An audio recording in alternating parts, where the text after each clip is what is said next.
आपके टिकट के निचले भाग पे है। बट अब हमें सरोकार है रिलायंस इंडस्ट्रीज से, जो अब ट्रेड होगा 2598, 2599, करीब करीब 1% इस वक्त अगर आप देखें तो ऊपर ट्रेड करता हुआ 25 रुपए ऊपर। अब इंडेक्स को एक स्टेबल होने का मौका मिलेगा। इट्स 19781। ये देखिए, तो निफ्टी ने इस डिप का इंतजार किया जब तक ये प्राइस डिस्कवरी हो रही थी, और अब थोड़ा सा स्टेबल होता हुआ, ये देखिए जो शुरुआती टिक्स से टर्बुलेंस है अब बाहर निकल के आता हुआ, अब एक क्लियर व्यू हमें मिल रहा है। बाकी ये देखिए जो अर्निंग्स जो ड्यूरिंग द डे आएंगी वो अपनी भूमिका निभाएंगी, स्ट्रक्चर पे इम्पैक्ट डालेंगे। बट एक इवेंट बाजार का सुबह सुबह जो 1 घंटे का था वो क्लोज हुआ 2601 का सर, यहाँ पे 2604 का।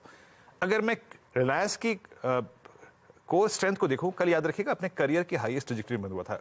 ठीक है, वो एक बाइंग आनी थी इसमें, बट ये स्ट्रक्चर अगर आप आइसोलेशन में देखें तो काफी स्ट्रांग था। मैं टिप्पणी इसलिए कर रहा हूं क्योंकि इसका प्राइस बिहेवियर काफी स्ट्रांग था। बट क्योंकि मैंने टिप्पणी की है तो याद रखिएगा, एक स्टडी डिस्क्लेमर, इस चैनल का स्वामित्व प्रबंधन रिलायंस इंडस्ट्रीज होल्ड करते हैं। सिर्फ टिप्पणी मैंने स्ट्रक्चर और डेटा के आधार पर की थी। सचिन, गुड मॉर्निंग, कार्यक्रम में स्वागत है आपका फ्रेश पर्सपेक्टिव इंडस्ट्रीज पे। अब क्योंकि आपको एक रिलायंस का एक सही अनुमान मिल गया है, उसका स्ट्रक्चर आपके पास है, जिससे चार्ट आ ही चुके होंगे। अब निफ्टी पर और रिलायंस पे आपका व्यू और आपके 2 कन्विक्शन आइडियाज।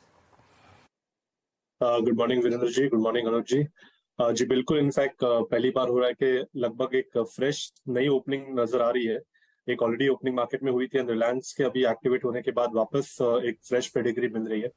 जिस तरीके से मार्केट में अभी एक करेक्शन आया है, मुझे लग रहा है 19,740, 19,750 ये एक अच्छा बेस है, एंड उसी पर्टिकुलर बेस से वापस यहाँ पर रिबाउंड होने का सीक्वेंस बन रहा है। तो यहाँ पर स्ट्रक्चरली कहीं पर भी बदलाव नहीं है।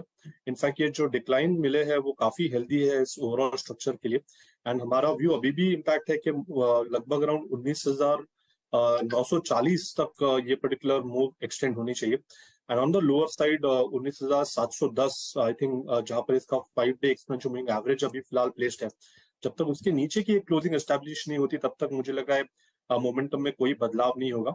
एंड ये डिक्लाइंस काफी हेल्दी है, यहाँ पर लॉन्ग पोजीशंस बनाने की ही सलाह होगी 19,710 के स्टॉप लॉस के साथ 19,940 के टारगेट के लिए।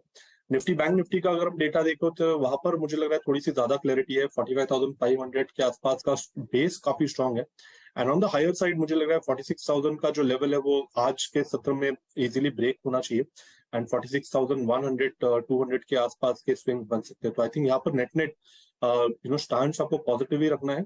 एंड जिस तरीके से मार्केट में रीपोजिशनिंग हुई है रिलायंस की, तो आई थिंक रिलायंस ही इस पर्टिकुलर मूव में काफी बड़ा कंट्रीब्यूशन दिखाएगा। अच्छा, वो अनुज जी नहीं है, हम हैं। ये है रिलायंस पे व्यू भाई सचिन जी का। आप हैं तो क्या गम है? आप हैं तो क्या गम है? नहीं, पहले भी कोई गम नहीं था, पर मैंने बता दिया हम हैं। अच्छा, वो हमें तो याद आया, अच्छी बात है। वो याद है, वो बोले बम है फटू, याद है, वैसी फीलिंग आ रही थी इसका जो था। ठीक है, चलिए अब जरा बढ़िया सी पिक्स का तड़का हो जाए। मार्केट अब थोड़ा सा अब सेकंड लेग की तरफ अप्रोच कर गए। रिलायंस सेटल हो गया, जियो फाइनेंशियल का भाव निकल आया 262 रुपए एनएसई पर, और लाइकवाइज कैलकुलेशंस ड्रॉ कर लीजिएगा, 7-8 रुपए का फर्क पड़ेगा बीएसई पे। तो अब से 51st स्टॉक निफ्टी का और 31st स्टॉक सेंसेक्स का जियो फाइनेंशियल बन गया भाई। रिलायंस डीमर्जर के बाद एडजस्टमेंट्स के बाद अब इस समय 26 पे कामकाज करता हुआ 50 रुपए ऊपर ट्रेड कर रहा है। इस